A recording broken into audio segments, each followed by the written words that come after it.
In the previous insight, we concluded by mentioning there is a difference of standard of living compared to quality of life. Both are measures used to supposedly assess how society is doing, but one has significantly more depth than the other, and the actual difference between the two is everything.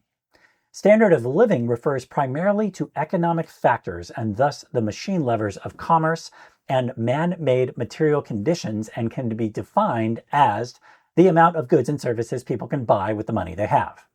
This is relatively objective and within a shallow and not very good economic type of speak, only include superficial things such as employment opportunities, assets and liabilities, and thus level of wealth and accumulation of material goods and services. With corpo robots claiming that the main metric to measure how to tell if a civilization is doing well is its gross domestic product. Yet one cannot buy happiness.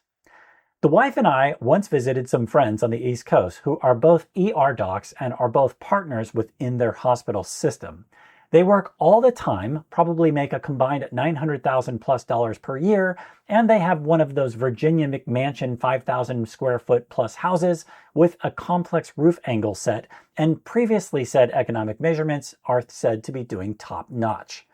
They buy their kids nearly everything they want, and as a result, their house is full to the brim with toys such as literal arcade games, including one of those arcade basketball throwing things. Both their giant basement and 3-car garage, which they can't park their cars in, are so full of stuff, they're heading towards hoarder territory, and a general underlying anxiety is heavy when visiting their personal spaces. They obviously have overspending problems, making them and their kids light slaves to marketing and commercialism, and are a prime example that above a certain point, one does not need more stuff, because access and availability of goods also quickly means stuff that fills up storage lockers, and maintaining that type of standard of living is a time drain. Quality of life is a broader concept that includes not only and exclusively made by man material things, which do have some importance, but also goes deeper to include non-made by man but more individual, or better said, subjective general well-being and personal fulfillment beyond just economic metrics.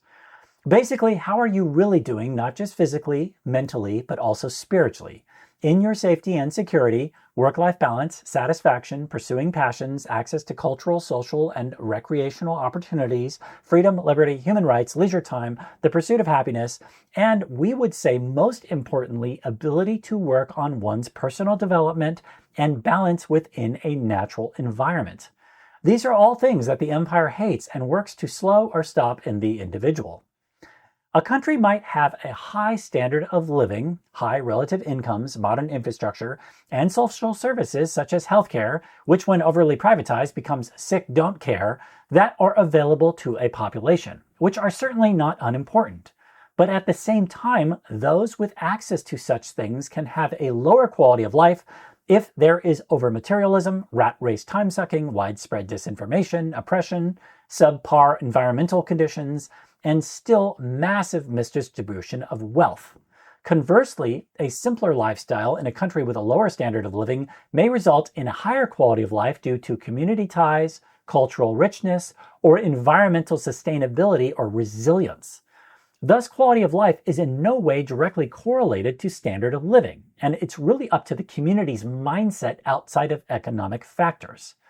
So both concepts are useful for understanding societal development, but serve different analytical purposes, with the standard of living capturing only material conditions, while the quality of life diving more into broader experience of human existence. And regardless of how much money you have, all of it in the world or none of it at all, it's really about the physical, mental, and thus spiritual health of your community. So you could be a rich kid of Instagram D-bag who's materially rich as shit, but actually has a not very good quality of life because your hollow dad is away 95% of the time and loves his work more than his family, and your plastic mother who's had half a dozen surgeries and augmentations on her face and tits is a drunk, and everyone else in your life is ultra shallow, superficial, and selfish, like the Real Housewives of Orange County, and you have little to no friends because all you want to do is upload and escape into mass multiplayer video games just to get away from it all. On this same note, see the documentary Queen of Versailles for a worst-case scenario of such type of thing.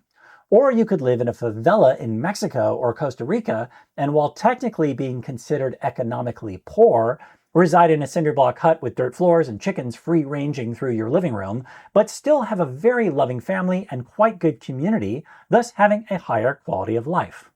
Finally, if you're playing Niles Bingo, the word balance will absolutely be on there. And since standard of living and quality of life are closely correlated, but also somewhat inversely correlated, a center balance of this spectrum is where most of us want to land. Without sharing living spaces with livestock or living in a Queen of Versailles 180,000 square foot mansion, but instead realistically somewhere way more towards the former or the middle.